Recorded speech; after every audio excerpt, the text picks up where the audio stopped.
जब भी आता हूँ अपन के दुकान बंद रही। का नाम है भाई अपन? सोनू। तो जय जोहर जय छत्तीसगढ़ संगवारी। आज हमारे दुकान में एक भाई आ रही जेकर छुट्टी 9:30 बजे होती है और मैं दुकान 9 बजे बढ़ा देती हूँ। तो आज ओकर से मुलाकात हो ही। तो संगवारियों हमार भाई एकदम बहुत दिन बाद आई से कभी भी आओ तो दुकान बंद पाओ करके बोला थी से तो आज आ गए तो कर संग जब भी आता हूँ अपन के दुकान बंद रही। का नाम है भाई अपन? सोनू। अच्छा, अब कभी भी आहू तो दुकान खुले पाऊ काबर के सामान जल्दी खत्म हो जात रही संगवारी हो तो जल्दी बंद करे पड़ जात रही से। तो भाई एकदम कहाँ से आहस भाई? कचना में रखा। अच्छा, कचना से आ। हाँ, यहाँ काम करता ऐसे क्या? तो कैसे आहस वीडियो देख क्या मोमोज दुकान?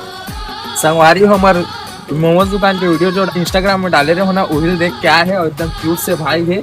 तो 25-30 रुपए के पकौड़ा पैक करवा के लेके जाते तो टेस्ट करके बताइए और फिर दोबारा पसंद आएगा। ठीक है, आते ना है। हाँ। बहुत अच्छा लगता है आप मन की वीडियो। तो संगवारी आप मन का बात हो हमारे मोमोज दुकान मोमोज और पकौड़ा ला टेस्ट करे बार जो कि है कचना फाटक के पास में गुपचुप दुकान के जस्ट बगल में ओवरब्रिज के सामने में। तो जल्दी जल्दी आओ संगवारी मुलाकात करबो। जय जोहार जय छत्तीसगढ़।